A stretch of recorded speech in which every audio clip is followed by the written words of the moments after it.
Salut tout le monde et bienvenue au podcast Les vraies affaires zéro bullshit. C'est Roch Cholette ici. Puis merci beaucoup d'être là. Petit message, n'oubliez pas, ça ferait bien notre affaire. On est tout près d'un but très important pour nous, là. Nombre d'abonnés. Abonnez-vous à la chaîne, ça nous aiderait. Puis si vous êtes déjà abonné, vous pourriez la partager le podcast, puis inviter les autres personnes qui suivent vos médias sociaux, de devenir membre de notre chaîne, de s'abonner à notre chaîne, ça ferait notre affaire. Bon, en termes de petite publicité, je veux vous rappeler que vous pourriez gagner 100$ cette semaine. On fait le tirage dimanche, simplement en écrivant l'indice que je vais vous donner à la fin de ce podcast, l'inscrire dans la description sur la chaîne YouTube et vous avez une chance de gagner 100$ comptant, rien de compliqué. On fait le tirage le dimanche. Je veux aussi souhaiter la bienvenue à une nouvelle commanditaire, un nouveau commanditaire dans le fond. C'est evcara.ca, cette boutique en ligne qu'on connaît. evcara.ca, spécialisée dans beauté et la santé, mais des personnes, pas juste des femmes. Et je vous offre via donc evcara.ca un rabais. Si vous utilisez le code que je vais vous donner, bien vous allez bénéficier de 15% de rabais sur votre premier achat en ligne à la boutique evcara.ca, notamment des produits de santé minceur. On sait que la pandémie nous a tous affectés, on bouge moins, puis les kilos peuvent arriver un peu en trop. Et le printemps arrive, dans quelques jours le printemps, on nous annonce un été chaud et beau, si on veut en profiter, peut-être avec nos plus beaux attraits. C'est possible donc d'utiliser des produits de haute qualité via la boutique evcara.ca et le code que je vous invite à utiliser, c'est le code ROCH15, R-O-C-H, ROCH 15 pour 15%. Vous allez avoir donc bénéficié de 15% de rabais sur votre premier achat en ligne. Il y a toutes sortes de produits, vous pouvez aller voir ça, des barres énergétiques, toutes sortes de choses intéressantes, mais ça s'applique aussi aux autres produits et c'est une entreprise locale, puis ça ferait bien notre affaire si vous pouviez encourager l'entreprise en ligne evcara.ca. Je veux aujourd'hui vous parler de vaccination. Et pourquoi? Parce que ce matin, moi, j'ai inscrit ma mère à sa séance de vaccination, puis je voulais vous en parler. Mais avant, je veux vous parler de façon plus générale de vaccination. On s'entend que c'est toute une organisation pour le gouvernement du Québec de vacciner tout le monde. Et on y va par étapes. On a vacciné les personnes en CHSLD, RPA, personnel de la santé. Certains se font tirer l'oreille toujours. Et là, on est rendu dans la vaccination de masse qu'on appelle, c'est-à-dire des gens qui ne sont pas en résidence. Puis là, on y va par tranche d'âge. Fait que j'ai pas mal de choses à vous raconter là-dessus. Tantôt, je vais tenter de vous expliquer que d'un côté, je vous explique comment c'est compliqué, puis on moyenne avec les moyens du bord, puis combien il y a aussi beaucoup d'inconnus encore. Alors, imaginez ça. On essaie d'organiser de la vaccination générale. On essaie de faire ça rapidement. On essaie de faire ça pour que ça soit faisable, accessible, pour que ça soit aussi envisageable qu'on garde certains vaccins à moins 70 degrés Celsius. Donc, une contrainte d'entreposage.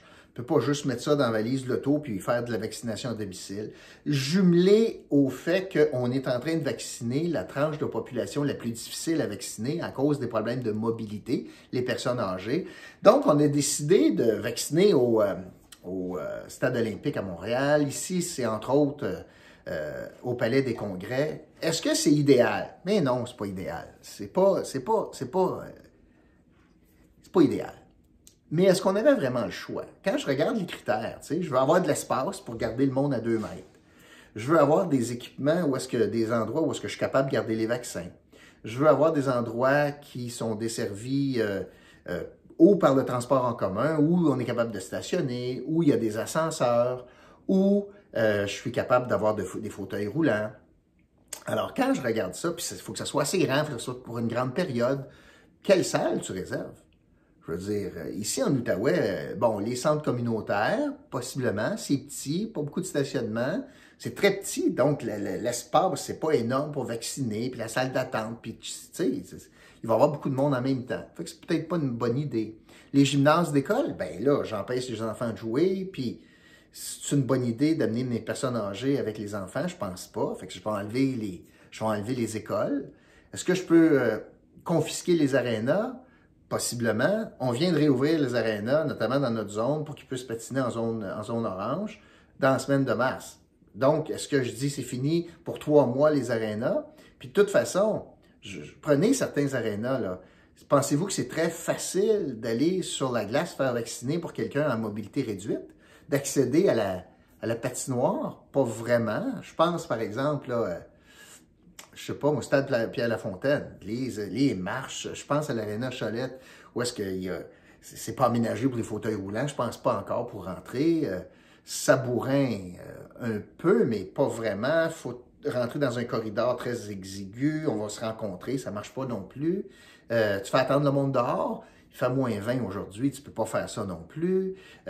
Bon, il y a des contraintes là, de localisation. Fait que moi, c'est peut-être pas idéal. D'ailleurs, la réaction de ma mère ce matin, quand je lui ai dit que c'était pour être au Palais des Congrès, « Oh mon Dieu, je vais-tu marcher beaucoup? » Des problèmes avec ses jambes. « Je vais-tu marcher beaucoup? Y a-tu un ascenseur? Puis c'est où ça? » Tu sais, les personnes âgées sont pas tous allées au Palais des Congrès. C'est un petit peu compliqué dans le secteur Hall, c'est au 2e, 3e étage. Puis bon, est-ce que le stationnement va être gratuit, etc. Mais donc, c'est des contraintes réelles là, que les gens doivent vivre avec. L'autre problème que le gouvernement a eu hier, notamment, c'est que, puis on est de même les Québécois, tu sais, on veut pas être en retard. Surtout nos personnes âgées qui attendent ce vaccin-là comme une délivrance, où est-ce qu'ils pensent être capables de revivre, où est-ce qu'on va être capable de revoir les petits-enfants, puis peut-être de revenir à une vie plus normale. Je veux certainement pas manquer mon coup. Puis bon, ça fait longtemps que je suis pas allé là, je suis jamais allé au Palais des Congrès. Combien ça me prend de temps entre partir de chez moi puis être en ligne pour me faire vacciner? Ça prend-tu 15 minutes, 20 minutes, 2 heures? Je le sais pas. Fait que je vais y aller d'avance. Résultat, c'est que les gens se ramassaient hier au stade olympique puis attendaient 2 heures en ligne parce que leur rendez-vous était à 10 heures le matin puis ils arrivent à 8 heures le matin.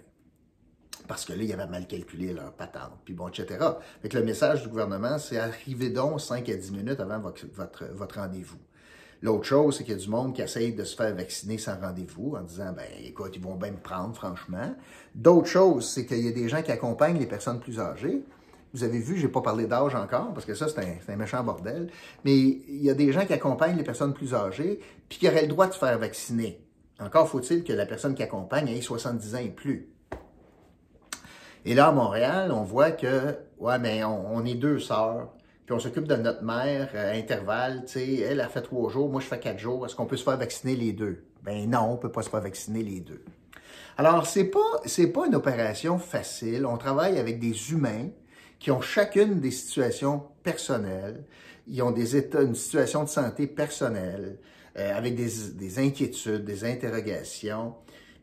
Puis on essaie de faire le mieux qu'on peut au gouvernement du Québec. Et là, ça m'amène à vous parler des dates, puis des âges, puis de comment ça marche. Alors, déjà en partant, d'avoir demandé aux gens, personnes âgées, entre autres de 85 ans et plus, on a annoncé ça à Montréal, 85 ans et plus, puis aussi en Outaouais, réservez donc par l'Internet. Bien, déjà là, c'est avoué à une complication. Il y a pas mal de monde qui ne sont pas très à l'aise, ou bien ils n'ont pas accès à Internet, ou ils ne sont pas très à l'aise de rentrer dans le système, trouver l'adresse, puis d'aller réserver leur plage horaire. Fait que là, c'est les enfants qui font ça, tu sais, c'est ce que j'ai fait moi ce matin. Fait qu'en partant, de demander à du monde de se déplacer, c'est pas évident. D'ailleurs, on voit les gens d'Hermeux chialer présentement parce qu'ils trouvent que ça n'a pas de bon sens. Deuxièmement, de demander de réserver par Internet, c'est pas évident. Il y a une ligne téléphonique, mais il y a eu une tonne d'appels. Le système a planté hier. Bon, ça va se résorber, mais quand même. Là, je vais vous parler donc des âges. On a commencé, puis on entend 85 ans. Écoute, ça n'a pas duré 3 jours, que là, on était rendu à Montréal à 80. OK? Là, on est en train de baisser ça encore. Puis là, en Outaouais, ça change encore. Moi, hier matin, ma mère m'appelle, elle dit « Hey, bon, ben, on peut se faire vacciner finalement. » Parce que ma mère a 80.